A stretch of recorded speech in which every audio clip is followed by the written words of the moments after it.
Hola, buenas tardes a todos. Bueno, mi nombre es Ignacio Sánchez, soy coeditor de Red Florida Blanca y mi misión básicamente esta tarde es darles la bienvenida a todos ustedes, agradecerles muchísimo que hayan querido acompañarnos en este evento que viene a ser la presentación de Red Florida Blanca en Cataluña, ¿no? Y en Barcelona. Quiero agradecer también en nombre de la red el apoyo que ha prestado para esta jornada sobre los valores europeos frente al populismo y el nacionalismo la Secretaría de Estado de Asuntos Europeos del Ministerio de Asuntos Exteriores. Y aparte de agradecer también, por supuesto, a todos los ponentes a los que vamos a poder escuchar esta tarde, les presento al encargado, al responsable de la ponencia inaugural, digamos, de esta jornada, que es Eugenio Nassarre, presidente del Consejo Federal Español del Movimiento Europeo y miembro del Consejo Asesor de Red Florida Blanca. Muchísimas gracias. Pues muy buenas tardes a todos ustedes. Como no he tenido tiempo para improvisar unas palabras que se me han encomendado y para también ceñirme al tiempo tasado que disponemos, pues he escrito un texto que es el que voy a leer a ustedes. Quiero, ante todo, agradecer a Red Florida Blanca y a su presidenta Isabel Benjumea y a su editor Jorge Martín Frías la organización de este encuentro, que me parece muy importante y que se enmarca, como se ha dicho antes, en las consultas ciudadanas promovidas y patrocinadas por la Secretaría de Estado para la Unión Europea del Ministerio de Asuntos Exteriores, al que también quiero dar las gracias. Y a todos ustedes, a los ponentes, a los asistentes, por su presencia y participación. A todos, veo muchos amigos entre los aquí, y estoy muy satisfecho de estar esta tarde en Barcelona. El tema que vamos a debatir hoy, ¿pueden los valores europeos hacer frente al populismo y al nacionalismo?, es un asunto crucial, no solo aquí en Cataluña, sino en toda Europa.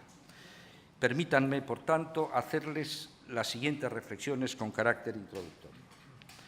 Al recibir en 1962 en Ámsterdam el prestigioso premio Erasmus, el gran teólogo y filósofo germano-italiano Romano Guardini, hijo de italianos emigrados a Baviera, él confesaba que en casa hablaba italiano, pero el idioma de la escuela y de su formación espiritual fue el alemán, dedicó su discurso de gracias a hacer unas reflexiones sobre su visión de Europa, cuando ya el proyecto de integración había dado sus primeros pasos. Guardini había vivido el trágico periodo de la historia europea con dos guerras devastadoras y el auge de los totalitarismos y de unos nacionalismos de naturaleza expansiva y agresiva. ¿Qué era él, alemán o italiano?, se preguntaba.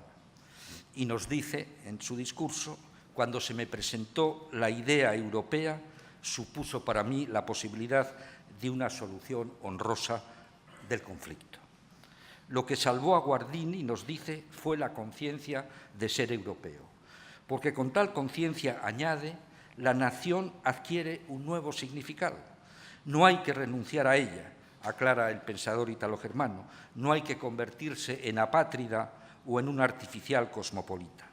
Y encadenando sus reflexiones sobre este nuevo sentido del concepto de nación, llega a una conclusión que me parece especialmente pertinente subrayar ante ustedes. Dice que Europa llegue a ser, supone previamente que cada una de sus naciones vuelva a pensar de otro modo su historia, que comprenda su pasado con referencia a la constitución de esta gran forma vital que es Europa. Esta visión de la nación con perspectiva europea que reclamaba Guardini tiene muchas consecuencias que deberíamos asumir para estar a la altura que nuestro tiempo nos reclama. La conciencia europea también puede salvarnos en muchas cosas, como salvó a Guardini. Hace unos pocos meses, en el mes de mayo, el movimiento europeo celebró en el histórico Salón de los Caballeros del Parlamento de La Haya el 70 aniversario del famoso Congreso de La Haya, llamado también el Congreso de Europa, que constituye el momento fundacional del proceso de integración europea. La importancia de aquel Congreso obedece a su gran éxito. Presidido por Winston Churchill, que pronunció un memorable discurso, congregó a 800 personalidades de los distintos países europeos. Los estragos causados por los 6 años de guerra despiadada habían dejado un continente en ruinas.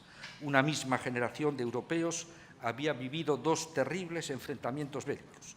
La idea con la que parte aquella asamblea de notables estaban todos los padres fundadores, es que Europa no podía suicidarse y que debía de emprender una reconstrucción moral y material que tenía una orientación fundamental que proclaman los padres fundadores en ese Congreso. Nuestra Europa desunida se encamina a su fin, dice una de sus resoluciones. Por ello hay que hacer otra Europa, pero no cualquier Europa, no cualquier Europa. En las resoluciones del Congreso de La Haya se trazan en sus 3 resoluciones, política, económica y cultural, las líneas maestras y las orientaciones fundamentales de esa Europa unida a la que aspiraban los padres fundadores, y es lo que hoy llamamos los valores europeos. 5 son los pilares en los que se pueden agrupar, a mi juicio, las ideas para construir la Europa unida que surgen del Congreso de La Haya. Como frontispicio de todas ellas, no me parece ocioso la declaración solemne en el mensaje final de ese Congreso a los europeos. Dice así: la conquista suprema de Europa se llama dignidad del hombre y su verdadera fuerza está en la libertad. Tal es el envite final de nuestra lucha. Dignidad humana y libertad son la quinta esencia del programa europeo que se programa en La Haya hace 70 años. Los 5 pilares, brevemente, en los que está presente como antídoto la amarga experiencia de los totalitarismos son, primero, la democracia liberal, con elecciones periódicas, parlamentos representativos, oposición política, control del gobierno y salvaguarda de las libertades. Segundo, un modelo económico basado en la libertad económica frente al socialismo real y al modelo soviético, basado en la libertad económica y en el mercado, que ha de estar sometido a unas reglas garantizadas por el Estado que aseguren una limpia competencia, así como un justo equilibrio de los factores de producción. Es el modelo que hoy llamamos economía social del mercado y que está constitucionalizado en la Unión Europea, artículo 3 del Tratado de Lisboa. Tercero, una democracia social, así lo dicen los padres fundadores, basada en el principio de solidaridad que reconoce que los poderes públicos no deben limitarse a ejercer sus funciones clásicas, sino que también deben actuar para establecer unas políticas de protección social tendentes a procurar una vida digna, así como para evitar que nadie se quede en la cuneta, lo que llamamos la igualdad de oportunidades. Cuarto, el imperio de la ley o Estado de Derecho, que debe garantizar los derechos fundamentales de la persona, basados en su dignidad. Es un Estado que, a diferencia de los Estados totalitarios, debe concebirse con poderes limitados y que no debe ahogar la iniciativa de la propia sociedad civil. Y quinto y último, un replanteamiento de la soberanía. Lo establecen en el Congreso de La Haya en los siguientes términos que quiero decir textualmente tal como lo dicen. Dicen los padres fundadores: ha llegado la hora en que las naciones de Europa transfieran algunos de sus derechos soberanos para ejercerlos en adelante en común. El principio de la soberanía absoluta e indivisible quedaba roto, descompuesto en el proyecto de Unión Europea. Este quinto y último punto es crucial para entender el proyecto de la Unión Europea tal como lo concibieron los padres fundadores. Eran conscientes de que sin él sería imposible lograr la finalidad integradora que se pretendía. Y también es clave para comprender la gran batalla política que permanentemente se ha librado en este periodo histórico por las resistencias que han planteado importantes y poderosas corrientes políticas ancladas en una defensa acérrima de sus soberanías nacionales. En la resolución cultural elaborada por la Comisión que presidía el español Salvador de Madariaga, se aborda lo que podríamos llamar el alma de la construcción europea. Quiero fijarme un momento en ella. En ella se afirma textualmente que los esfuerzos para unirnos deben sostenerse e inspirarse mediante un despertar de la conciencia europea. También aquí se habla de la conciencia europea como guardiana, señalando que está basada en una unidad profunda en el seno mismo de nuestras diversidades nacionales, doctrinales y religiosas, que es la de un patrimonio común de civilización cristiana, de valores espirituales y culturales y de una lealtad común a los derechos humanos fundamentales, en particular la libertad de pensamiento y de expresión.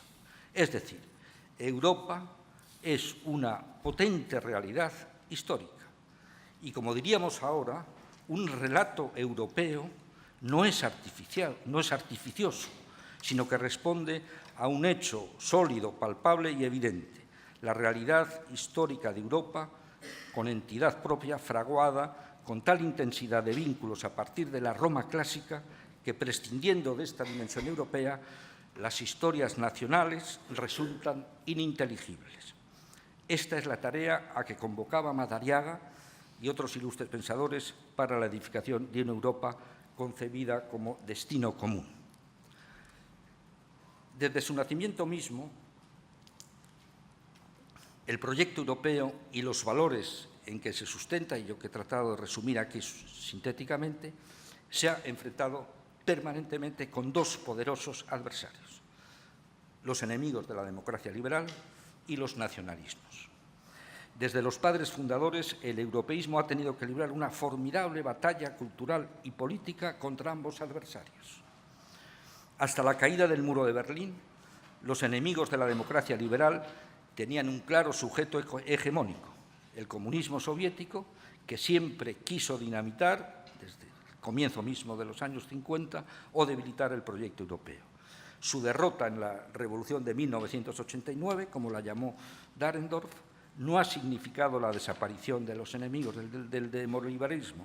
Hoy aparecen con otras vestimentas que hemos agrupado, acaso algo artificialmente, y a mí no me gusta el término como etiqueta común, con el nombre de populismos. De ellos tendremos que hablar en esta jornada. Y en cuanto a los nacionalismos, que también tema central de la reunión de esta tarde, para ir concluyendo, me importa decir aquí tan solo dos cosas. La primera es que, por muchos aspavientos que hagan y por muchas sean las falacias con las que se arropen, sencillamente no se puede ser al mismo tiempo europeísta y defensor de ese proyecto de la Unión Europea y nacionalista, particularmente el nacionalismo disgregador, excluyente, agresivo y supremacista, aquel al que Stephen Israel ha llamado el chauvinismo del bienestar. Ese nacionalismo conduce directamente a la destrucción de esta Europa de las libertades. La segunda, me permitirán que lo haga así, se refiere a Cataluña.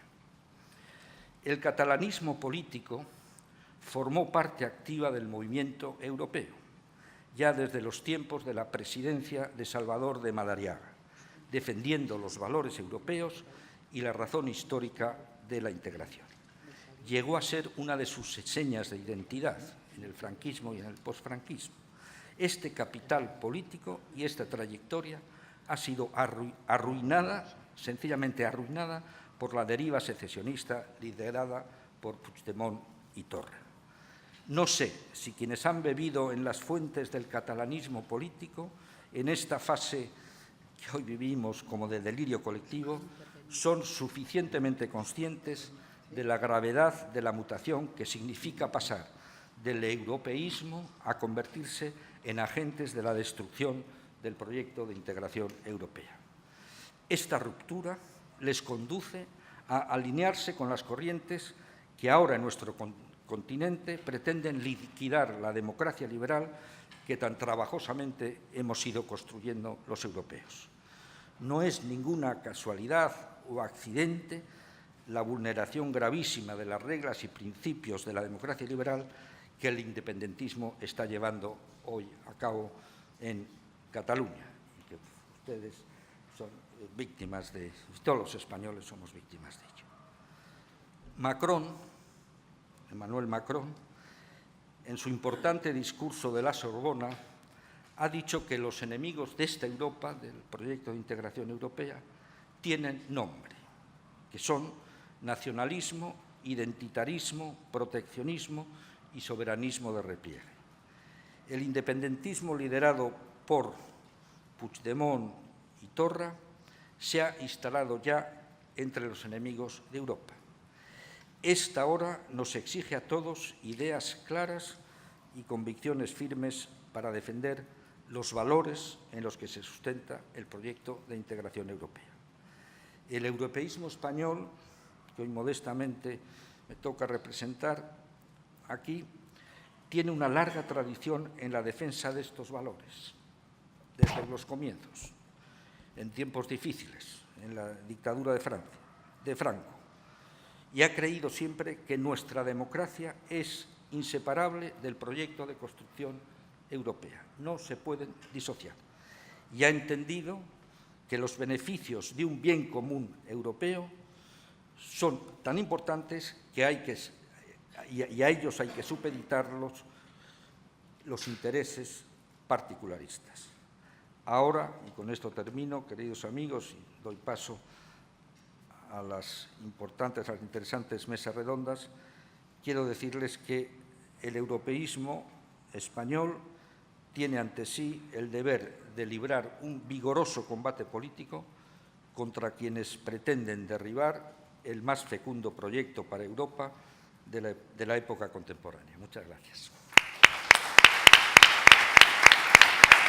Muchas gracias a Eugenio. Y bueno, yo en realidad doy pie o presento a la presentadora que va a moderar la siguiente mesa. Tampoco, en este caso sí que supongo que estando en Barcelona se puede decir aquello de que no requiere presentación, porque entiendo que a Miriam Tey, yo creo que ya la conoce mucha gente en toda España, pero luego aquí yo creo que la conoce todo el mundo, ¿no? A ella le corresponde presentar y moderar la mesa titulada Ciudadanía Europea, ¿qué identidad y qué valores? Miriam, cuando quieras, gracias. Muchísimas gracias, Ignacio. Buenas tardes. Estoy agradecidísima a Floridablanca por haber venido a Barcelona. Barcelona es una plaza no muy agradable para mucha gente que vive en el resto de España y tiene la sensación, muchos de ellos, que cuando vienen aquí lo que vienen es a dar la batalla, a ayudar y a trabajar. No a pasar solo un buen rato, pero sí espero que consigamos hacerlo. Le agradezco muchísimo a Isabel Benjumea por su inteligencia y su gran trabajo frente a todos estos temas y que nos haya convocado aquí. Tengo una mesa nutridísima y maravillosa y lo que espero es que sea una mesa no de debate, porque seguramente vamos a estar casi todos los que estamos en esta mesa y sobre todo los contertulios de acuerdo, pero sí una mesa de pensamiento y una mesa de reflexión y aportación.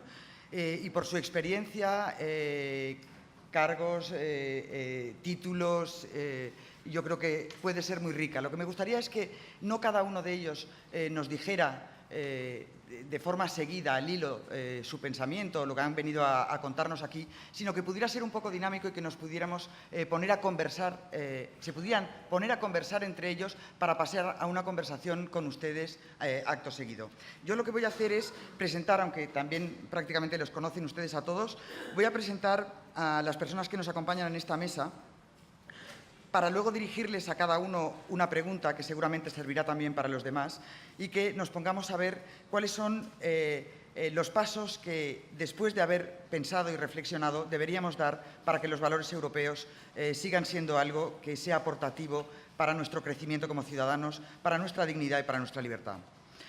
Alejandro Fernández es portavoz del PP en el Parlamento y profesor de Ciencia Política en la Universidad de Tarragona. Lo fue entre 2004 y 2012. Alejandro lo conocemos todos, sobre todo por sus comparecencias en el Parlamento, y yo supongo que aquí seguirá con su estilo brillante, así que os auguro que nos lo pasaremos bien, o les auguro que nos lo pasaremos bien. Nuria González Campañá está terminando su tesis doctoral y ella dice que le da vergüenza, pero yo no entiendo por qué, porque es jovencísima. Es una niña, tiene mucho por delante para terminar la tesis y como la va a hacer en serio, además, no le va a suponer ningún problema esta tesis, todo lo contrario. Es una tesis doctoral sobre la Unión Europea, los procesos independentistas y la hace en la Universidad de Oxford. Da clases de Derecho en ESADE y es miembro de la Junta del Club Tocqueville. Para los que no conozcáis Tocqueville, vale la pena que le echéis un vistazo. Es una centro, fundación, no sé exactamente qué. Es una asociación que ha fundado Valentí Puig y que vale la pena seguir porque sus actos siempre tienen muchísimo interés. Después está José Ruiz Vicioso, consultor de asuntos públicos y fundador de Florida Blanca, Relación de Ciudadanía y Valores, y fundador de Florida Blanca. No digo nada más de él todavía porque es muy joven, no se merece que nos alarguemos muchísimo con él. En cambio, con Teresa Freixes vamos a tener un pequeño problema. Sí. Yo lo voy a tener, Teresa. Te conozco mucho. Yo me considero además tu amiga porque tengo una admiración brutal por Teresa. Hemos trabajado muchísimo. Ella es además presidenta, empiezo por lo más pequeño, lo último y lo menos importante, pero es presidenta del CLAC, que es un centro cultural que hemos montado en Barcelona y como es un hijo entre las dos, lo menciono primero por cariño. Pero Teresa Freixas es doctora en Derecho por la Universidad de Barcelona, catedrática de Derecho Constitucional, catedrática Jean Monnet ad hominem, es directora del Centro de Estudios de Derechos Humanos, miembro de la Real Academia Europea de Doctores, experta de la Comisión Europea del Consejo de Europa, antigua senior experta de FRANET, Agencia Europea de Derechos Fundamentales e Instituto Europeo, presidenta de la Fundación Cultura Libre, ha participado en la elaboración de tratados de Ámsterdam, Niza, Lisboa, Constitución Europea, la Carta de Derechos Fundamentales de la Unión. Como experta del Consejo de Europa, no puedo. 12 libros. Directora del Grupo de Recerca Consolidada de Derecho Constitucional Europeo y Derechos Fundamentales, ha publicado más de 100 artículos, pero yo creo que lo que caracteriza a Teresa Freixes es que es una persona muy atípica, porque se da muy pocas veces en la vida encontrar a alguien docto, erudito, académico y además guerrero. Y Teresa es una gran guerrera en el mejor sentido de la palabra, una persona que no da ninguna batalla por perdidas, que todas las batallas las hace propias, las hace suyas, y que batalla por lo que decíamos antes, por lo que nos une en la Unión Europea, por la dignidad y por la libertad. O sea que es una batalla digna, no es una batalla agresiva, sino todo lo contrario. Es una batalla positiva y de defensa de lo que nos merecemos todos. Entonces yo empezaría quizá con Teresa Freixes haciéndole una pregunta para que de ahí pudiera dar paso a las reflexiones de los demás contertulios de la mesa. Y es una pregunta tan genérica como ¿por qué los tratados de la Unión Europea regulan valores y cuáles son estos valores? Claro que hemos tenido ya un contexto maravilloso con Eugenio Nassarre, con una clase magistral, o sea que todo lo que vamos a hacer aquí va a ser recrearnos. Muchas gracias, Miriam. Gracias a ti por la presentación. Gracias a Isabel Benjumea, Fundación Florida Blanca, por haberme invitado a estar aquí en este foro y con las personas que tengo aquí en la mesa, grandes amigos. Con el único que no había coincidido es con José, pero digamos con el resto, pues la verdad para mí es un placer y un honor estar. Y respondiendo directamente a la pregunta, claro, hoy los tratados de la Unión Europea tienen un artículo, que es el artículo 2, y yo me lo traía siempre así porque es que aquí o te equivocas en una coma y ya no sirve, es el que contiene la lista de los valores europeos. Es decir, no cualquier cosa es un valor europeo hoy en día desde el punto de vista, que yo lo puedo explicar, que desde el punto de vista jurídico, y luego explicaré por qué es importante eso. El artículo 2 dice que la Unión se fundamenta en los valores de respeto de la dignidad humana, libertad, democracia, igualdad, Estado de Derecho y respeto de los derechos humanos, incluidos los derechos de las personas pertenecientes a minorías. Punto. Luego continúa diciendo, estos valores son comunes a los Estados miembros en una sociedad caracterizada por el pluralismo, la no discriminación, la tolerancia, la justicia, la solidaridad y la igualdad entre mujeres y hombres. Y uno se pregunta, ¿por qué hay esta lista en el artículo 2 del Tratado de la Unión Europea?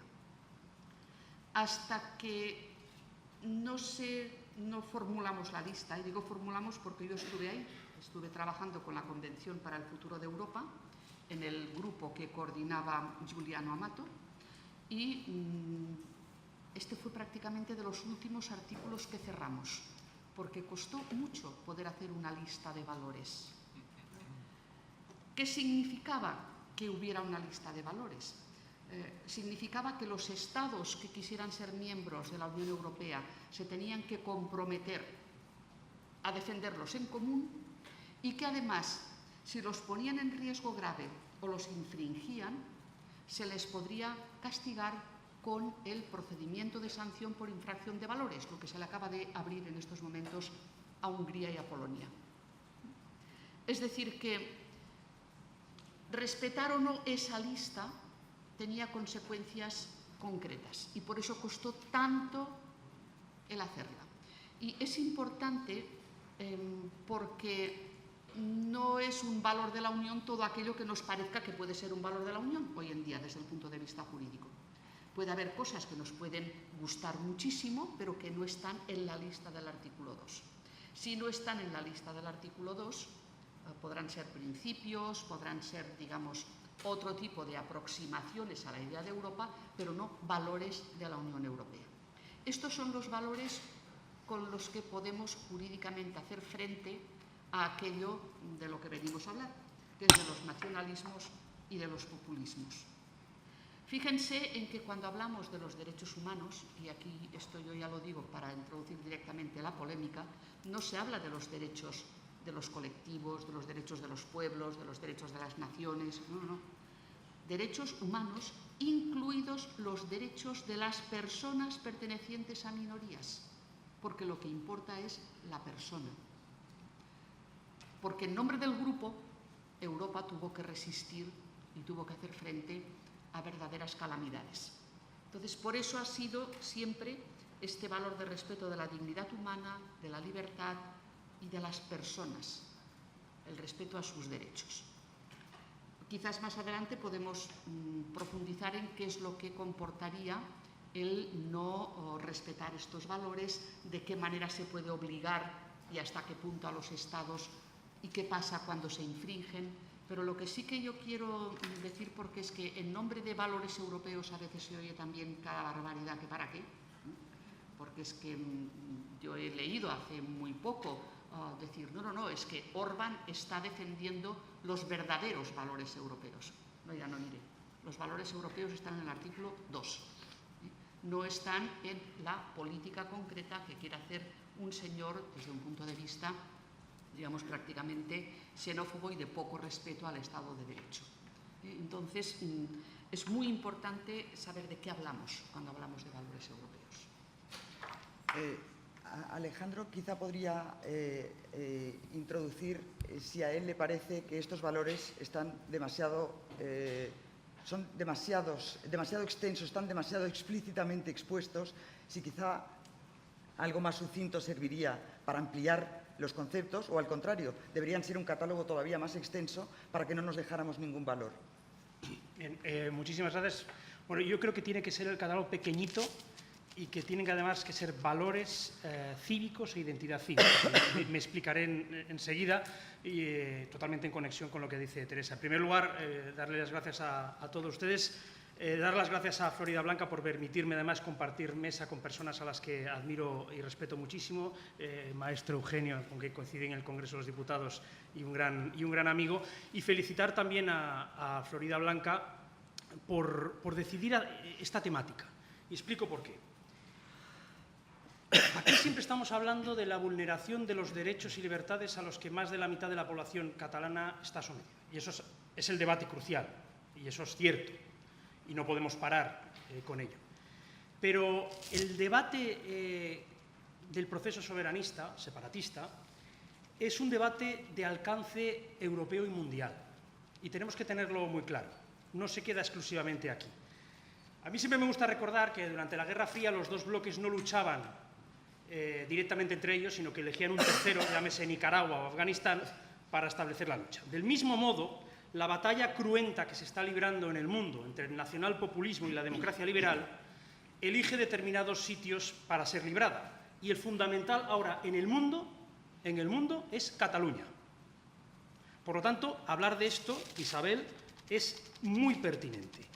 Porque no es casualidad que aquí en Cataluña se estén desarrollando instrumentos posmodernos de insurrección al estilo de las primaveras árabes. Ya le llaman primavera catalana. No es casualidad que en Cataluña se estén experimentando las estrategias de fake news más potentes de Europa. No es casualidad. No es casualidad que en Cataluña estemos viviendo ciberataques desestabilizadores de terceros países. No es casualidad. Y no es casualidad, en definitiva, que aquí en Cataluña se esté experimentando con el caudillismo populista que sustituye a los partidos tradicionales en forma de movimientos como la Crida de Puigdemont, caudillismos mesiánicos. Por lo tanto, lo tenemos todo aquí, nos ha tocado el paquete entero. Pero es que encima nos ha tocado el paquete entero en una coyuntura diabólica.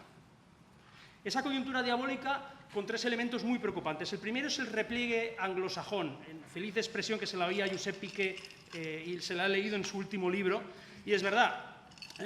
Estados Unidos y Gran Bretaña han sido siempre fundamentales en la batalla para defender la democracia liberal, y el hecho de que a través del Brexit y determinadas decisiones de Donald Trump se estén aislando de esa defensa es malo para los intereses de la democracia liberal. El desconcierto europeo que estamos viviendo, sobre el que supongo que desarrollaremos en el debate. Y finalmente, una sensación de que en el mundo, a los europeos, se nos estaba mirando con una mezcla de indiferencia y hostilidad.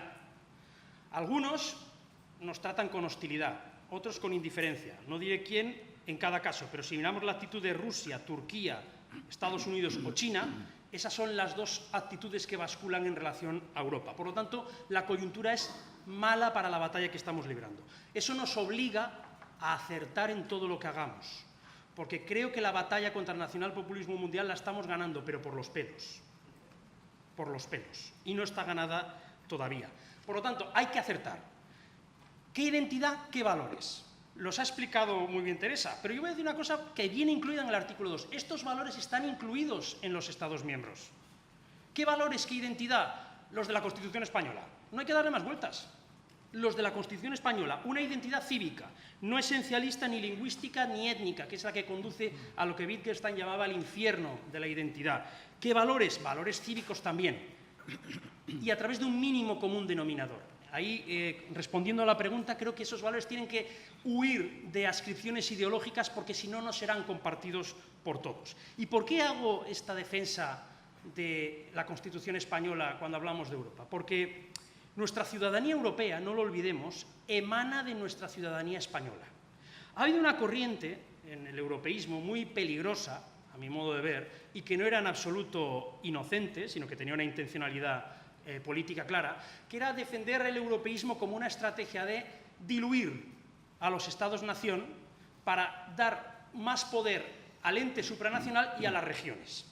Esta visión de Europa la han defendido los nacionalismos, evidentemente, de modo muy consciente, y debo decirlo, con el debido respeto, pero una parte de la izquierda, pues, por planteamientos cursis y pedantes, y de esto con un lenguaje absolutamente ininteligible que suelen utilizar, en definitiva, porque les provoca alergia lo de los estados, ¿no? Porque creen que todos los estados son franquistas. Bueno, pues no va de esto la movida. Voy acabando simplemente para decir una cosa. Esa pretensión de diluir a los estados-nación en el proceso de construcción europea es profundamente antieuropea y va en contra del espíritu fundacional de la Unión Europea, porque es que, efectivamente, somos un club de estados-nación, y a mucha honra. Y hay que recordarlo, que cedemos soberanía voluntariamente en los términos que magistralmente ha explicado Eugenio, pero la cedemos voluntariamente, los Estados-nación. Y en nosotros están depositadas las libertades del artículo 2 al que se refería Teresa. Por eso es tan grave lo que ha pasado con la justicia alemana o la justicia belga, porque va contra el espíritu fundacional de la Unión Europea, que es el respeto a los Estados-nación, recordando una idea fundamental. La Unión Europea no se construye a través de un ideal romántico identitario. La cosa fue muchísimo más pragmática. Se construye por el miedo a la guerra y se construye con los Estados-nación como protagonistas. Por tanto, no nos equivoquemos en la estrategia, definamos ese catálogo bien y pensemos lo que decía antes, y ahora sí que acabo, que nos enfrentamos a una perversidad de terciopelo. Me gusta esa expresión porque es la que les define. En definitiva, es un mal en estado puro que se disfraza de sirena y que lanza cánticos y mucha gente se los traga. Por lo tanto, ese catálogo que sea bien definido, que sea compartido, que no sea ideológico. Luego me gustaría hablar del tema del humanismo cristiano, del estado del bienestar, porque es verdad que a veces se han introducido ahí debates que han podido desnaturalizar lo que realmente es la Carta de Valores de la Unión Europea. Tal vez Nuria podría hablarnos un poco de la relación entre estos valores europeos y los nacionalismos. Muchas gracias. ¿Se oye? Sí. Muchas gracias. Bueno, yo también quiero dar las gracias, agradecer a Red Florida Blanca, en especial a Isabel y a Jorge, la organización de este acto, que hayan contado conmigo y que me permitan compartir mesa con estos ponentes. La verdad es que bueno, estoy muy de acuerdo con lo que se ha dicho. Estos valores, desde un punto de vista jurídico, es cierto que tienen luego unas consecuencias a la hora cuando el Tribunal de Justicia pues, ha de decidir sentencias y decisiones, pero también hay otras cuestiones que seguramente están entrelazadas y están muy conectadas y tienen relación con lo que comentaba Alejandro del espíritu fundacional. Porque si pensamos en los padres fundadores de la Unión, a mí se me ocurren también otros principios rectores. A mí se me ocurre la reconciliación, se me ocurre el perdón y se me ocurre esa obsesión que tenía Jean Monnet de que fuéramos un club de estados, pero que sobre todo tuviéramos muy en cuenta el bien común y un interés supranacional. Jean Monnet estaba obsesionado por una experiencia personal que él había tenido. Él había trabajado después de la Primera Guerra Mundial como secretario general adjunto en la Sociedad de Naciones y estaba traumatizado de ver cómo una cooperación meramente intergubernamental no había sido capaz de impedir el ascenso del nazismo, de parar una nueva carrera armamentística, y quería que el proceso de integración europea tuviera muy en cuenta bienes supranacionales, un interés común que fuera más allá de los Estados-nación. Y es verdad cuando comentabas intereses o posturas o ideologías o doctrinas que han querido subrayar la disolución del Estado-nación. No, realmente el proceso de integración salva al Estado-nación, nos protege, nos refuerza. Y lo que hemos visto con el proceso de secesión en Cataluña ha sido una gran protección, una barrera que ha dado mucha más capacidad y muchas más armas para responder al Estado español. Yo sí que creo que aquí hay una crítica a hacer a las instituciones europeas. Respondieron seguramente tarde, muy tarde, aunque cuando lo hicieron con contundencia. Pero yo creo que lanzaron un mensaje claro, y el mensaje era: un proceso unilateral de ruptura es muy complicado, porque es muy complicado llevar a cabo una independencia contra la voluntad del Estado al que perteneces, pero si a eso le sumas la resistencia de unas instituciones europeas y por extensión del resto de Estados miembros que conforman la Unión, la resistencia es enorme. Y entonces, cuando se habla de pérdida de soberanía, yo pongo como ejemplo lo que ha sucedido con el proceso de secesión y vemos un ejemplo de un efecto compensatorio. Es verdad que hemos cedido capacidad de decisión en algunas materias, pero en muchas otras que son fundamentales, que afectan al corazón de nuestra soberanía, precisamente el pertenecer a la Unión Europea refuerza esa capacidad del Estado-nación. Así que yo estoy muy de acuerdo en que la Unión es la salvación del Estado-nación, al menos en el escenario europeo. José, quizás tú también podrías hablarnos de ciudadanía y relaciones con estos valores europeos. ¿En qué medida estamos todos personalmente involucrados? Gracias, Miriam.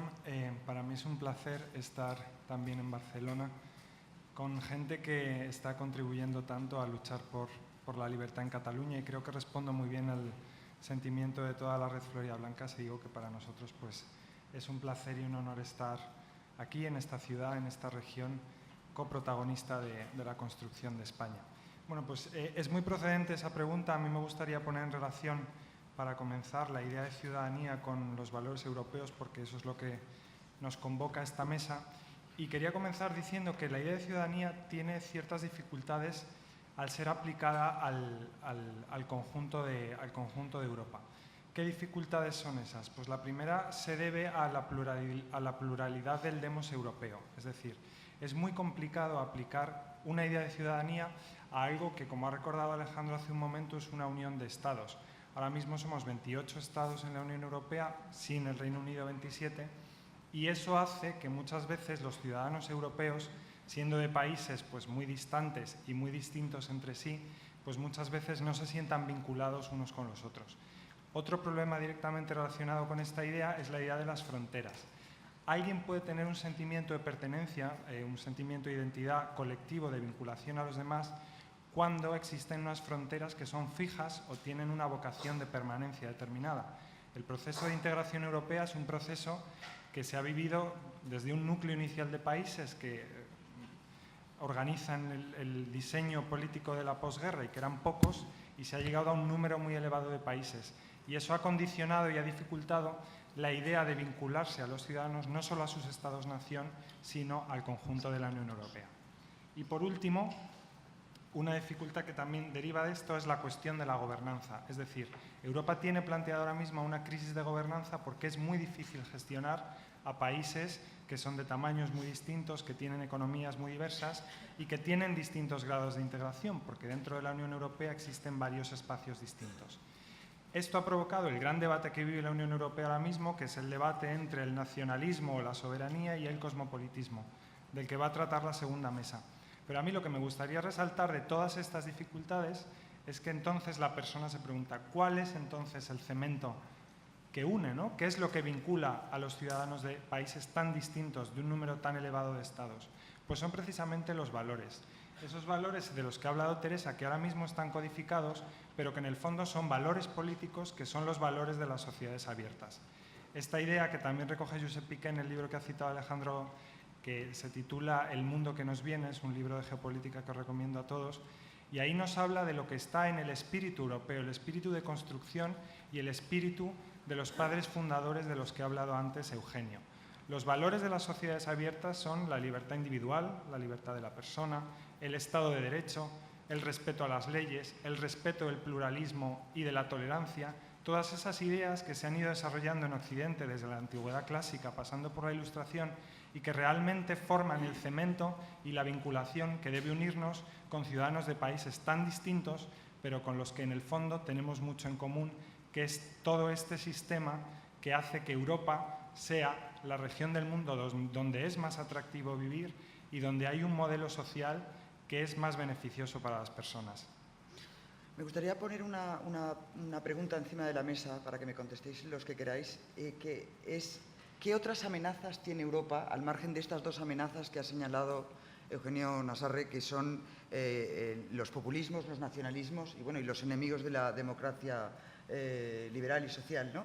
¿Cuáles son las otras amenazas? Es decir, ¿hay alguna amenaza, ya os apunto un poquito a lo mejor hacia dónde puede seguir la conversación, ¿hay alguna amenaza que sea interna de la propia Europa? Es decir, ¿hay algo en la que Europa en sus valores está fallando porque no se está exigiendo y está permitiendo una invasión de otros valores y que por el respeto a otros valores nos tenemos poco respeto a nosotros mismos, por ejemplo?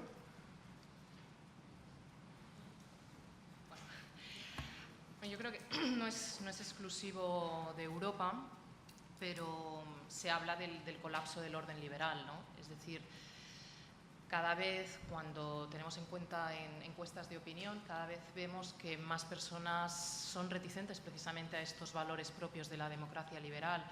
Entonces, los últimos años de crisis económica han castigado a una buena parte de la población de las sociedades occidentales.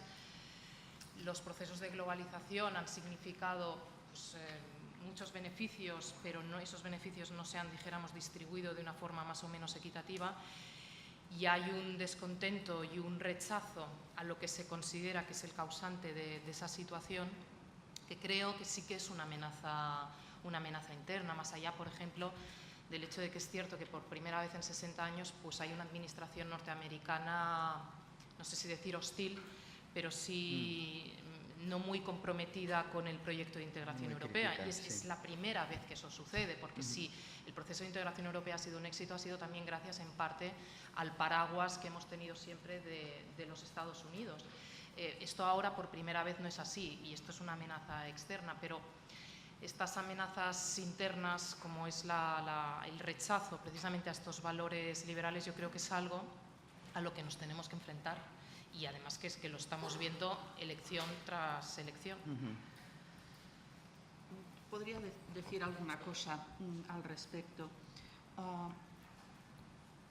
Los valores, digamos, que son el fundamento, por decirlo de alguna manera, se concretan después de una forma específica de diversas maneras, pero una es muy importante, que son los derechos de ciudadanía. La Unión Europea tiene una Carta de Derechos Fundamentales y tiene también otros derechos dentro de los tratados. Pero hay unos derechos que son los derechos de ciudadanía, que son los que van vinculados a la ciudadanía europea, es decir, a tener la nacionalidad de cualquiera de los Estados miembros de la Unión. Y son unos derechos muy concretos. La libre circulación y residencia, el poder ser elector y elegible en las elecciones municipales y europeas, el derecho a la protección consular por parte de cualquier Estado de la Unión Europea cuando estamos en terceros países y el acceso a determinadas instituciones como puede ser el Defensor del Pueblo Europeo. Claro, esto nos da una identidad como europeos sobre la cual no hemos reflexionado y sobre la cual la Unión Europea tampoco ha ejercido toda aquella pedagogía que tendría que haber hecho, porque no nos ha vinculado de una manera específica a ello y no nos ha hecho darnos cuenta de lo importante que puede ser, por ejemplo, aunque para estas próximas elecciones no lo vamos a poder tener porque así se ha decidido en el Parlamento Europeo, que pudiéramos tener listas transnacionales para el Parlamento Europeo, que diera lo mismo que fuéramos del país que fuéramos, pudiéramos participar de esa manera colectiva en listas transnacionales. Esto no se va a poder generalizar, aunque sí que sé que va a haber algunas listas en las que, porque ya existen ahora, en las que pues, los partidos políticos o candidaturas, digamos, ciudadanas, integran personas de diferentes estados, que eso es un símbolo de la integración europea. No se es diputado de un estado, se es diputado europeo. Y eso no acaba de cuajar, por decirlo de alguna manera. Tampoco se es consciente de lo que significa la protección consular en terceros países. A mí me ha llegado a pasar por cuestiones profesionales, antes de estar en la Unión Europea, estar en situación pánico por no tener accesible una representación consular de algún Estado que me la pudiera dar. Hoy en día es muy distinto, porque es muy difícil ya que no tengamos accesible una representación consular de cualquiera de todos los Estados miembros, que nos tienen que tratar igual como si fuéramos ciudadanos suyos. Esto en lo que es la movilidad, tanto sea por, yo qué sé, turismo, profesión, estudios, etcétera, es realmente muy importante. También es importante algo que no ha acabado de funcionar bien dentro de la Unión Europea, lo hemos comprobado últimamente. No se le ha dado la suficiente importancia y no se ha hecho suficiente pedagogía de algo que es básico para que la Unión Europea funcione, que es la cooperación judicial leal, que es un principio básico dentro de la Unión Europea. Si no hay cooperación judicial leal, Europa se va a desmontar. Y no porque queramos hacer ahora aquí un drama, pero es que la libertad de circulación, que la tenemos todos, claro, la tienen los ciudadanos normales y la podrían tener también los delincuentes si no existiera la contrapartida de la orden europea de detención y entrega sustituyendo los farragosos procedimientos de extradición antiguos. Entonces, o se hace una pedagogía suficiente entre los poderes judiciales de todos los Estados miembros. Yo es que he trabajado en más de 10 países de Europa en formación de jueces. Si no se hace una pedagogía suficiente entre los jueces, no lo entienden, porque los jueces están acostumbrados a aplicar el derecho nacional. Entonces, aquí tiene que haber una pedagogía fuertísima para que este pilar, que es la cooperación judicial leal que tiene que haber entre todos los jueces, funcione. Y esos son dos fallos de la Unión Europea. No nos ha hecho suficientes ciudadanos y tampoco nos ha facilitado el diálogo entre los jueces. Bueno, parece que nos hace falta conciencia, información, conocimiento y repensar, ¿no? Estar un poco más atentos a lo que tenemos entre manos y a los privilegios que tenemos siendo europeos. Me parece que Alejandro y José... Sí, a luego... ver, por añadir, que estoy totalmente de acuerdo en cuanto a amenazas internas. Para mí la principal amenaza interna que tiene ahora mismo Europa, precisamente porque afecta a una de las partes esenciales del artículo 2 de los valores, que es el de la dignidad humana, es el veneno supremacista. El veneno supremacista es especialmente peligroso porque es una ideología política. Cuando digo que socava la dignidad del hombre es porque el que es supremacista niega la dignidad, estigmatiza y cosifica a otro ser humano. Y yo me he preguntado muchas veces cómo es posible que sea tan atractiva, ¿no?, y tan contagiosa esa enfermedad del supremacismo. Y es que al final a determinados personajes les da comodidades, y eso es lo más peligroso. Por ejemplo, Torra, si se levanta por la mañana, va al baño y se mira en el espejo, pues constata que Dios no fue muy generoso otorgándole determinadas virtudes. Y entonces el hombre, en lugar de deprimirse, se acoge a una ideología que no es que le diga que todos somos iguales, que no pasa nada, lo importante es participar, los calvos también molamos o no sé qué, no. O sea, le dice que es un ser superior y que la culpa de todos los males del mundo es de la gente que tiene al lado, que le están robando, que le chupan los recursos, que no sé qué, que son bichos, que son formas infrahumanas. Claro, él pues dice, ostras, esto es estupendo. Entonces, a veces, ya sé que esto es psicología de barrio cutre, ya lo reconozco, pero es que intento preguntar cómo es posible que eso ocurra, ¿no? Y es que lo estamos viviendo aquí. Lo estamos viviendo aquí, es decir, gente que se cree superior bueno, supongo que aquí todos más o menos, a todos nosotros. Y que nos consideran bichos y que nos consideran formas infrahumanas y este tipo de cosas, ¿no? ¿Cómo se combate eso? Yo, sinceramente, yo aquí no es que sea pesimista, creo que vamos a ganar, pero no vamos a ganar relajadamente. El totalitarismo nunca se ha resuelto con masajes en la espalda, diálogos y demás. El totalitarismo del periodo entre guerras en Europa todos sabemos cómo se arregló. Lo que quiero decir es que no, espero que nunca se llegue a una cosa así, pero es firmeza democrática. No es concesiones ni diálogo. Y si Europa no tiene eso claro, y todo lo demás que se ha explicado aquí, pues no tendrá futuro. Yo creo que sí que lo va a tener claro, porque al final, aunque sea trancas y barrancas, los buenos siempre ganamos. Eso es así. Menos en las últimas elecciones yo, que... Muy bien.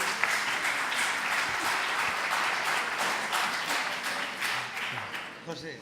Sí, yo respecto a las amenazas creo que habría que hacer un ejercicio de realismo, creo que son fáciles de identificar. Eugenio ha hablado de ellas, son los enemigos de la democracia liberal, son los enemigos del libre comercio, y no es tanto una vez que sabemos cuáles, sino que la gran pregunta es ¿a qué responden? Es decir, ¿a qué responde Orbán? ¿A qué responde la subida de los populistas en las recientes elecciones suecas? ¿A qué responde que en el país de Alcide Gasperi y de Altiero Spinelli la fuerza mayoritaria de izquierdas y la fuerza mayoritaria de derechas sean euroescépticas? Creo que eso es de lo que se tiene que ocupar la Comisión Juncker ahora mismo. ¿A qué responden todos estos fenómenos que están produciendo una divergencia muy potente entre las poblaciones o ciudadanos de Europa y las instituciones europeas? Porque realmente si en mayo nos planteamos un Europarlamento con un tercio de eurodiputados euroescépticos, eso es un problema y va a ser una manifestación muy evidente más allá del Brexit, de la gran crisis de identidad que atraviesa la Unión. Yo os lanzaré la última pregunta para pasar ya a las preguntas del público, que sería ¿por qué deberíamos sustituir los sentimientos que nos hacen sentir, valga la redundancia, pertenecientes a una nación en Europa? Es decir, no nos sirven los sentimientos al uso que los nacionalistas utilizan para manipular a la población, para sentir que son propietarios de algo, para sentir que el enemigo está fuera. Es decir, siempre que un nacionalista está defendiendo su posición, lo hace fundamentalmente por el tema de los sentimientos y luego alega a otros asuntos diversos, ¿no? Sean el histórico, el económico, el político, pero siempre tienen uno que es imbatible, que es los sentimientos. Para que Europa realmente vaya adelante con sentimiento de pertenencia de los europeos, estos sentimientos se tendrán que sustituir por otros diferentes a los nacionalistas. ¿Cuáles deberían ser? ¿O es que quizá no deberían ser sentimientos en las cuestiones políticas y públicas, sino que deberían sustituirse por otra cosa? Reflexión, razón, en fin. No sé si os suena. Sí. Si queréis, bueno, sí. Aunque acabo de terminar, si queréis brevemente. Bueno, aquí hay una disyuntiva fundamental y es las identidades pueden ser excluyentes o complementarias. Es decir, Yo creo que aquí la gran guerra ahora mismo es cuando una identidad es complementaria a otra, es decir, el hecho de ser catalán, español y europeo no es una cosa contradictoria, y cuando algo excluye lo otro. Entonces, hombre, la política es una mezcla de muchas cosas, no es solo sentimiento, no es solo razón, no es solo ingeniería social. Yo creo que ahí hay que hacer una labor de pedagogía y, como siempre en política, pues hay una batalla cultural que dar y unas ideas que defender. Y en el momento en el que tú dejas de darla, no hay espacios vacíos, las llena el contrario. Entonces, pues con este tipo de cosas también queremos contribuir a difundir unas ideas, a decir que merece la pena y que no podemos dejarnos ganar. Muchas gracias. ¿Alguien más? ¿Sí? Recuerdo en el año 2000, Havel ya decía que cuidado con intentar sustituir el identitarismo de los estados y del nacionalismo por otro nuevo, porque eso precisamente iba en contra también del espíritu fundacional, es decir, el exceso de identidad, el exceso de sentimientos. Es verdad que es muy difícil combatir ese tipo de sentimientos, porque, entre otras cosas, la reivindicación de sus sentimientos es la destrucción de los del adversario, que en este caso son los nuestros, no les importan absolutamente nada y hemos hablado sobre ello muchísimas veces. Creo que no tenemos que aspirar a que la gente se levante por la mañana también y diga: oh, soy europeo, cómo me siento europeo, uf, oh, qué cosa, ¿no? Es que es como se siente un nacionalista con respecto a lo que considera su nación, ¿no? Es una epifanía diaria, ¿no? Ay, como me siento. No, hay que ser tozudos y persistentes precisamente en lo contrario. Es que eso es lo que nos llevó a lo peor de la historia de Europa. Por tanto, no pretendamos sustituir lo peor de la historia de Europa con lo peor de la historia de Europa. Ya sé que también es un razonamiento un poco de oxímoron, ¿no? Pero reivindicar esa pequeña carta de valores, es que en el fondo yo le veo mucha más épica a esto que a reivindicar las esencias de Guifré Pilós. O sea, veo mucha más emoción en reivindicar la dignidad humana que en pensar en Pelayo en la Reconquista, y mi familia es asturiana, con lo cual también lo siento muy propio, pero tampoco me levanto emocionado pensando en ello. O sea, prefiero mil veces la dignidad del ser humano, el respeto al pluralismo democrático, las elecciones libres. Ya sé que la tentación identitaria es muy fuerte, lo he explicado antes, pero tenemos que persistir porque, de verdad, si analizamos lo que es los años de construcción europea, donde hay un periodo, o mejor dicho, cuando hay un periodo de paz y de progreso así en la historia de Europa, pues se ha hecho sin exceso de identidad, se ha hecho de una forma totalmente contraria. Por lo tanto, ahora que atravesamos una crisis europea, no pensemos que la solución la vamos a encontrar en la identidad y los sentimientos, la vamos a encontrar en lo que fue el espíritu fundacional de la Unión Europea, renovado, eso sí. Sí, muy pequeñito. A ver, la historia de Europa no ha sido rectilínea, es decir, ha sido una historia complicada, con pasos que se han podido ir dando hacia adelante y otras veces parece que se ha ido retrocediendo. Recordemos que cuando el proyecto Spinelli, bueno, pues el Parlamento Europeo había acordado una constitución para Europa ya en aquellos años y aquello se quedó en el Acta Única Europea. ¡Ay, Dios! Es decir, parecía que hubiera habido un cataclismo.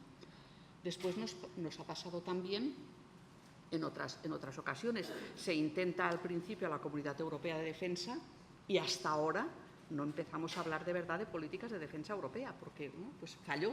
Francia la vetó y no se pudo construir esa Comunidad Europea de Defensa.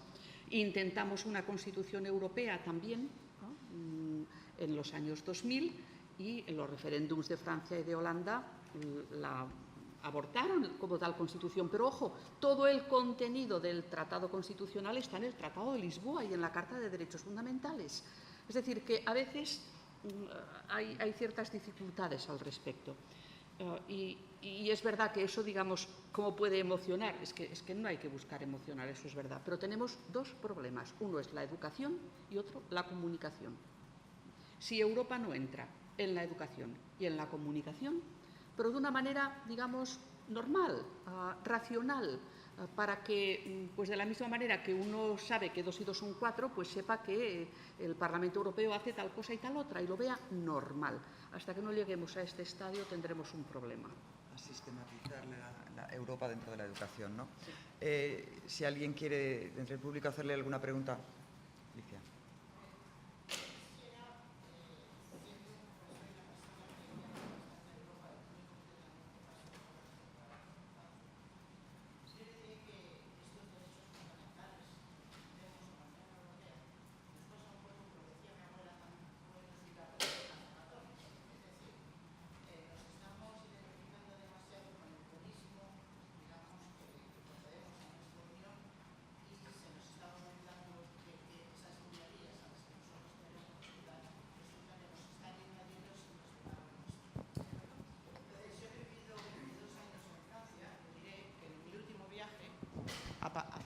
A los Campos Elíseos han abierto un almacén que se llama Marks & Spencer, que antes no estaba en París, ahora sí.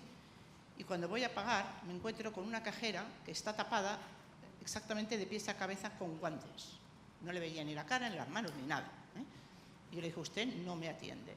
Y me viene la responsable y me dice, ¿por qué no le va a atender ella? Digo, porque representa exactamente lo que no representa la República Francesa. ¿De acuerdo? Yo soy una mujer que he defendido los derechos de la República Francesa. Me considero republicana francesa en mis derechos como mujer. Y esto es un atentado a la mujer y a la República. Y esto se está produciendo en Francia. Hay barrios enteros que han cambiado sus formas de vida. Europa está cambiando su forma de vida, nos guste o no nos guste. Nuestro relevo generacional no lo va a suplir. Y yo pregunto, la Unión Europea, que se fundamenta en unos derechos, como ha dicho Alejandro, judeocristianos, y que tenemos unos valores durante siglos para defender nuestros derechos como ciudadanos, los estamos realmente cediendo, y cediendo de una forma alarmante. Y se lo digo como ciudadana europea. Es verdad que lo de Cataluña es digamos, peligroso. Y evidentemente, puesto que yo estoy dentro de los resistentes catalanes, aquí y fuera. Pero realmente lo que más me parece peligroso es la cesión que estamos haciendo en Europa. Y yo no sé hasta qué punto Hungría tiene razón, pero empezamos muchos europeos a pensar que la Europa del Este empieza a tener muchísima razón. Lo siento.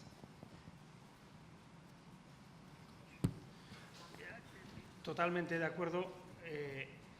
Antes preguntaba Miriam sobre amenazas internas, ¿no? Y bueno, como había que sintetizar en las preguntas, pero a raíz de su intervención a mí me han venido 2 a la cabeza. Efectivamente, una es el multiculturalismo y otra es una que yo denominaría el infantilismo o el balneario ideológico, que es un problema que está viviendo Europa. El multiculturalismo, efectivamente, o sea, Europa es pluralismo cultural, pero no multiculturalismo, porque el multiculturalismo acaba derivando en espacios en la propia Unión donde no rige ni los principios y valores de la Unión, ni siquiera a veces la propia ley o el Código Penal, incluso. Esto ha pasado en Holanda, en Bélgica y en algunos territorios en Francia. Ocurre de facto, aunque no esté reconocido, nadie se mete allí, ¿no? Eso evidentemente socava la credibilidad del espíritu europeo, de la propia Unión, y ese es el resultado de tantos años de políticas multiculturalistas que, insisto, nada tienen que ver con el pluralismo cultural, que es lo que debe regir la Unión. Luego, con respecto al balneario, Europa se está haciendo poco competitiva. Y mientras en el resto del mundo se dedican a las cosas importantes, aquí estamos debatiendo sobre si el Congreso se debe llamar de los diputados y las diputadas. Entonces, acaba generando un debate político de tal pobreza que acaba con unos niveles de exigencia, una especie de ayatolás de la moral que nos están machacando aquí, mientras en otros lugares hacen lo que les da la gana y parece que haya incluso más libertad que aquí. Y mientras tanto nos están pasando por izquierda y derecha un montón de países emergentes que tienen las ideas mucho más claras que nosotros. Y una última cuestión, porque creo que es importante definir bien. Yo que he hecho una referencia antes al humanismo cristiano, entre otras cosas, me gusta recordarlo porque de los padres de Europa, exceptuando Spaak, todos eran democristianos. Pero diré una cosa. No creo que sea necesario introducir esa, aunque la influencia del humanismo cristiano es innegable, explícitamente podría sentirse excluido a alguien que no se viera reflejado. Es como cuando la izquierda exigía hacer referencias al estado del bienestar desde una óptica ideológica suya. Es evidente que la influencia del humanismo cristiano está detrás de la idea de Europa y creo que hay que defenderla. Pero el artículo 2, tal y como está, yo lo veo ya impecable, lo digo con toda franqueza, porque creo que ya incluye a todo el mundo y que esos valores van más allá de la adscripción ideológica o incluso de la confesión religiosa. Algunos de los debates que tenemos en la sociedad hoy en día yo creo que se solucionarían simplemente estudiando gramática, pero bueno, esta es mi opinión. Por favor.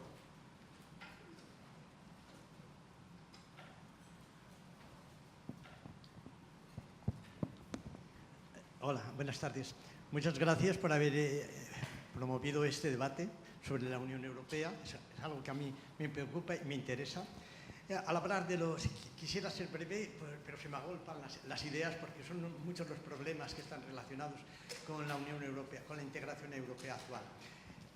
Ha hablado de los peligros que acechan a la integración europea. Yo creo que el principal peligro es interno.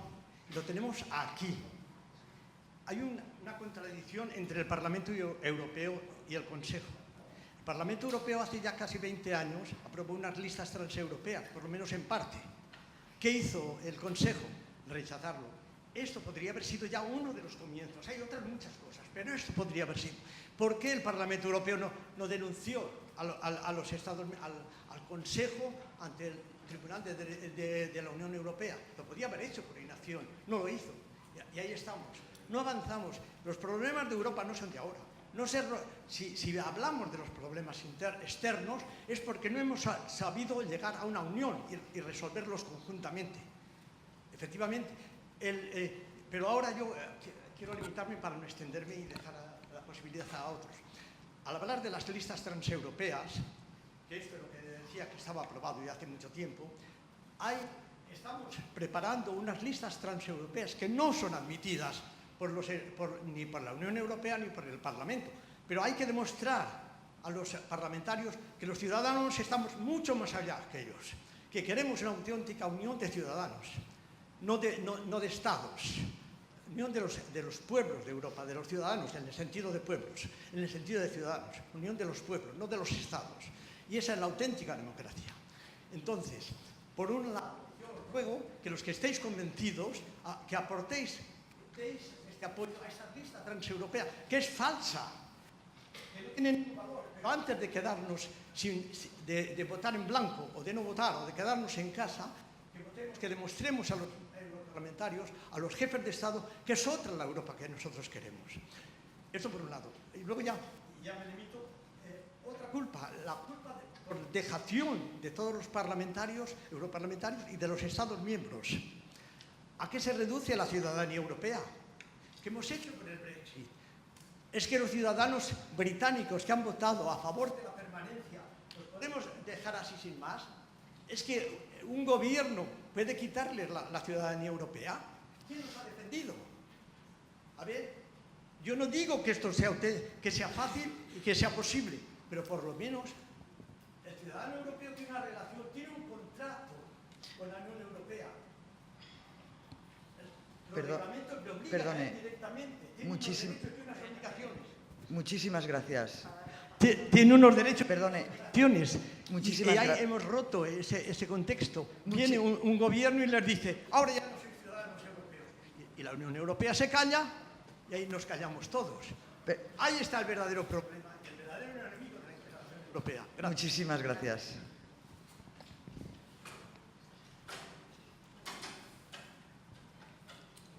Sí, dígame. Sí, pues vamos haciendo las preguntas seguidas y así las vamos contestando. Sí.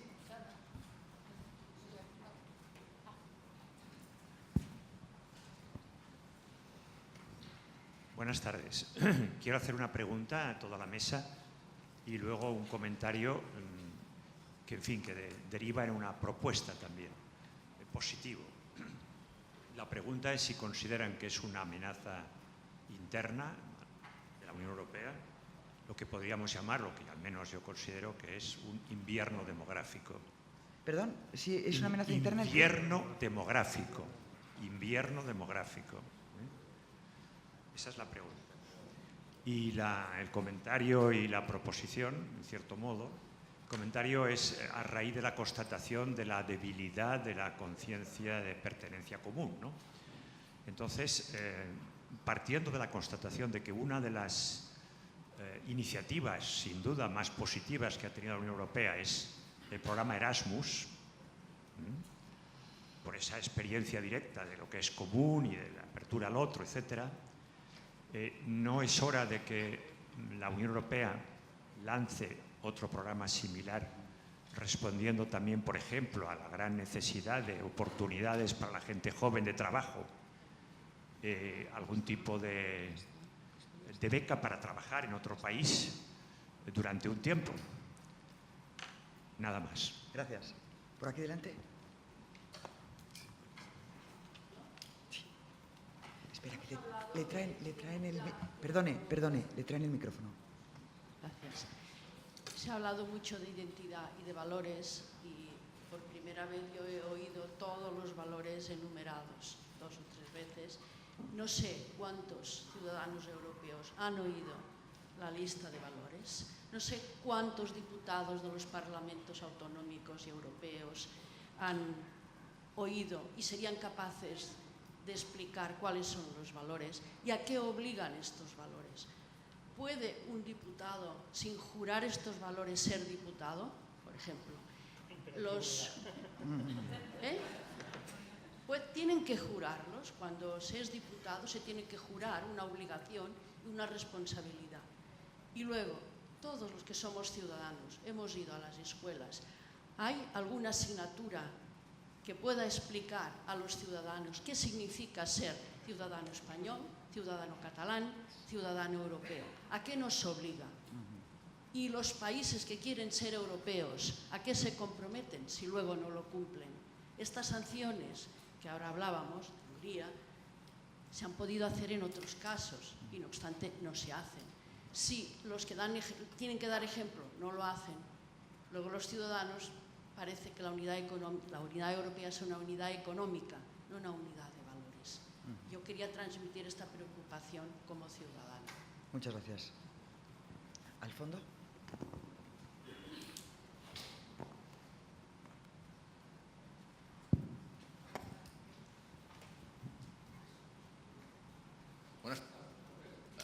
Es que a mí me sorprende mucho lo que ha pasado ahora con el tema de Viktor Orbán en Hungría y en cambio hay un país miembro de la Unión Europea que está violando sistemáticamente los derechos humanos, que tiene un 40% de su población absolutamente discriminada, casi muy similar al régimen de apartheid en Sudáfrica, que es Letonia.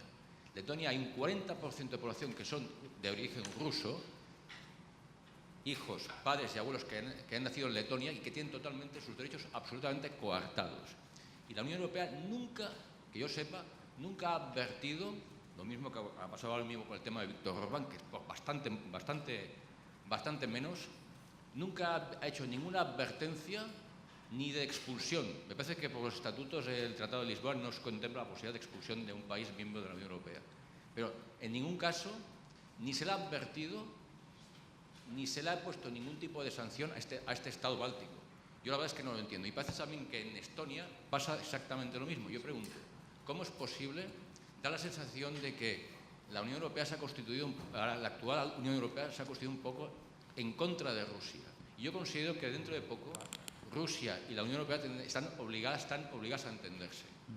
Porque de hecho, vamos a ser sinceros, hablamos de la Unión Europea, pero hay otros estados europeos que no forman parte de la Unión Europea. Estamos hablando de Suiza, de Noruega, Islandia. Rusia es un país que tiene un papel importante. Pero la pregunta fundamental es ¿por qué la Unión Europea no ha hecho ni tan siquiera un toque de atención a la República de Letonia? Muchas gracias. Gracias. Nos quedan muy pocos minutos. Si hay una pregunta más, una sola. No va a dar tiempo de que conteste a tantas. Buenas tardes. En primer lugar, agradecerles a Isabel Benjumea y Red Florida Blanca que hayan venido a Barcelona. Yo les sigo por redes sociales y en la medida de lo posible les retuiteo todo lo que puedo para que llegue al máximo posible. A ver, el tema Europa yo creo que no lo podemos solucionar aquí en una tarde. Es tan amplio y tan inmenso que me parece un poquito complicado. Sale Lituania, sale Víctor Orbán. Pues yo, apoyando a la señora que dice que ha vivido no sé cuántos años en Francia, yo voy a hablar de Grecia. Grecia como frontera de Europa. En Oriente, en el Medio Oriente. La palabra de los... Yo cuando voy a Grecia voy a un pueblo que está a 40 kilómetros de la frontera turca, que es donde tengo a mis amigos, y lo primero que me dicen es: ¿en España no tenéis ningún otro problema que estáis con el tema de la independencia de Cataluña? ¿No tenéis? Dices que vosotros tenéis de vecinos a los franceses. Dice, pero nosotros tenemos de vecinos a los turcos. Y ahora a este hombre se le ha pasado por la cabeza que quiere fulminar el Tratado de Lausanne del año 22 y ampliar fronteras. Dice, a lo mejor el año que viene, cuando vuelvas, yo ya estoy en Turquía. Porque es así. Y encima este señor está pidiendo entrar en la Unión Europea. No voy a hablar de nombres ni nada, ¿no? Pero quizás esto... Para mí, uno de los problemas internos que hoy tenemos es el Islam. Aquí no se ha dicho nada claro, aquí todos somos como muy políticamente correctos, en los valores que enumeramos el humanismo cristiano no sale para nada. Alejandro ha dicho que ya se da por entendido, pues chicos, no se da por entendido. Europa es cristiana o no será, porque si no, con lo que otra persona ha comentado, con lo de la baja natalidad, son precisamente los musulmanes los que van a repoblar Europa, no nosotros. Muchas gracias. Ahí lo dejo.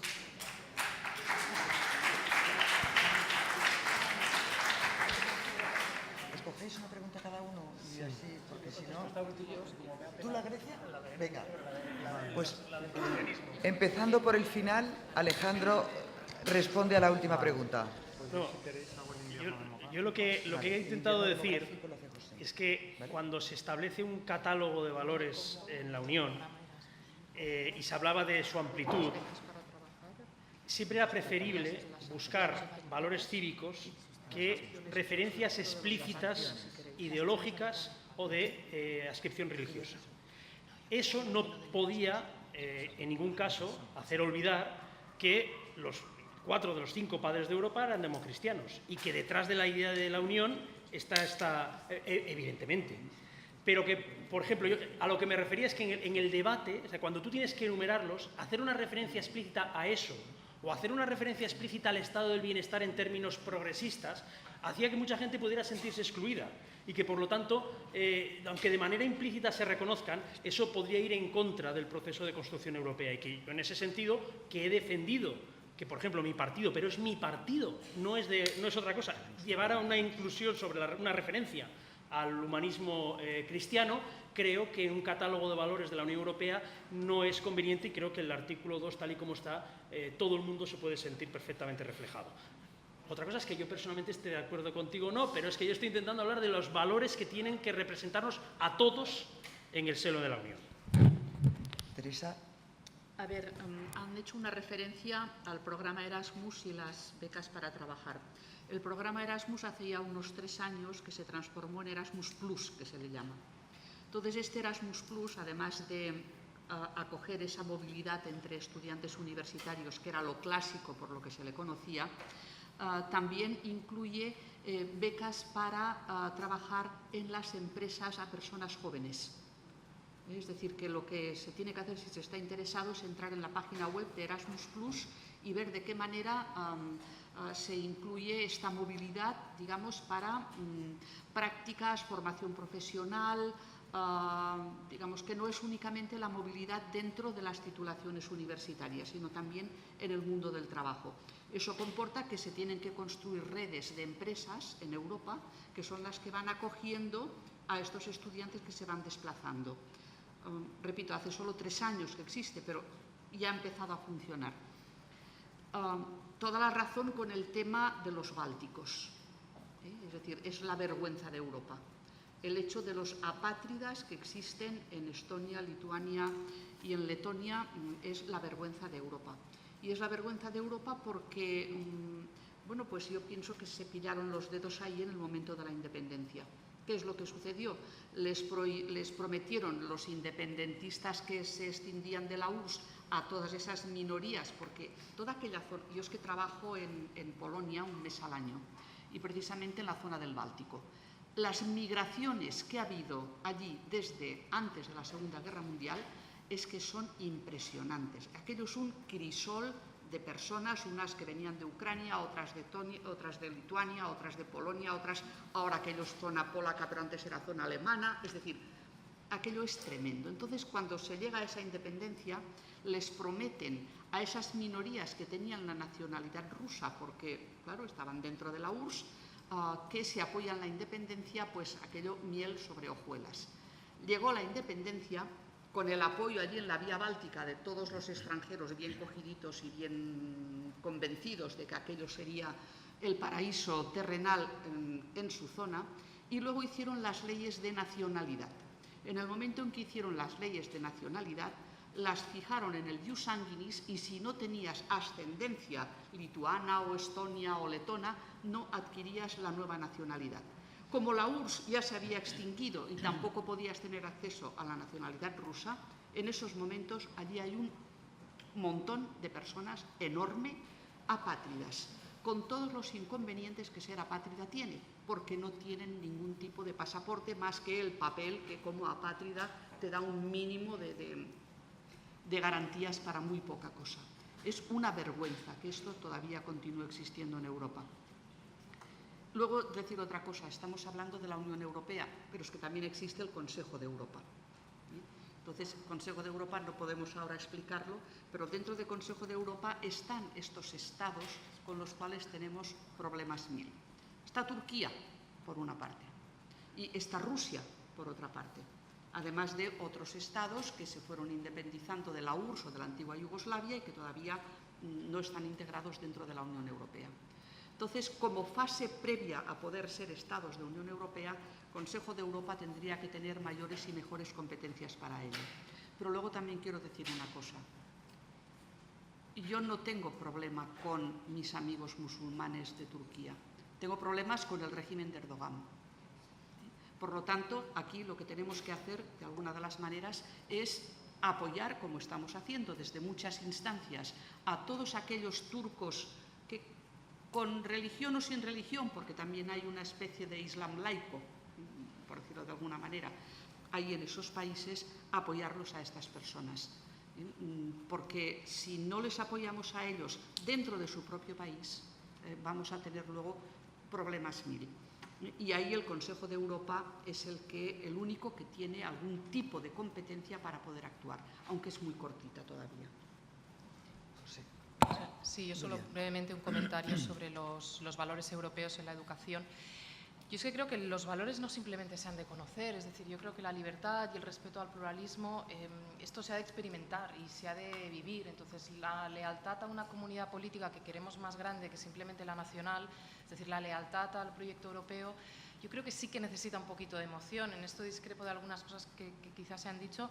Creo que la identidad cívica no es suficiente, creo que sí que se necesita algo de emoción, y por eso pienso que es tan interesante lo que él decía. Necesitamos un Erasmus masivo, necesitamos que la gente viaje más, que entre más en contacto con los demás, que las experiencias en otros países europeos las sintamos como propias.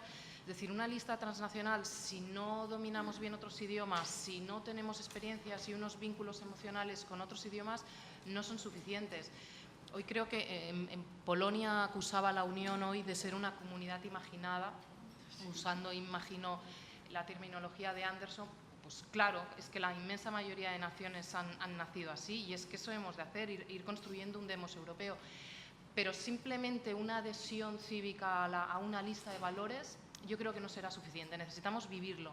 Y yo por eso estoy muy de acuerdo con esto que se comentaba, hay que promover más este tipo de programas que fomenten el contacto con otros ciudadanos europeos, porque al final son estos vínculos personales los que ayudan a que haya unas lealtades. Los resultados del Brexit nos indican que son los jóvenes europeos los que querían estar dentro de la Unión, los que querían pertenecer en la Unión. Seguramente no tanto porque sean conscientes de los derechos o de las ventajas y los beneficios que les da el mercado interior, sino porque han tenido este tipo de contactos y este tipo de experiencias con otras personas de otros países, ¿no? Así que valores, pero sobre todo vivirlos y experimentarlos. Bien, yo por terminar con la pregunta sobre el invierno demográfico, yo no sé si lo llamaría amenaza, pero lo que sí es una preocupante perspectiva. En la medida en que, si la tendencia no cambia, Europa va a ser una región de población progresivamente envejecida y eso pone en riesgo la sostenibilidad del estado del bienestar. Si Europa es la región más atractiva del mundo para vivir es porque tiene un estado de bienestar sólido. Y en un segundo aspecto, las regiones son potentes en un escenario global en el que el peso de gravedad del mundo está en el este en la medida en que tienen población. Una Europa más despoblada será una Europa que tenga menos peso relativo en el mundo frente a una China o a una India o a unos países emergentes asiáticos con mucha más población. Bueno, yo a pesar de que hemos pensado y reflexionado sobre muchas de las amenazas que tiene Europa, muchos de los problemas que plantea, también hemos visto cuáles son los privilegios de pertenecer a Europa y yo creo que una mesa como esta nos permite celebrar que somos europeos, celebrar que tenemos conciencia de Europa, que podemos seguir creciendo dentro de Europa, que nuestros valores son sólidos y la prueba está que cada vez Europa es más un interés para todos y que Cataluña se está tomando como un problema, Cataluña con el nacionalismo que estamos viviendo se está tomando como un problema europeo y que lo están escuchando en el resto de Europa porque saben que ese tipo de nacionalismo es una amenaza para los valores europeos. Así es que yo creo que otra vez las gracias a Floridablanca, gracias a ustedes por estar aquí, por favor no se vayan, que la siguiente mesa es igual de interesante o más.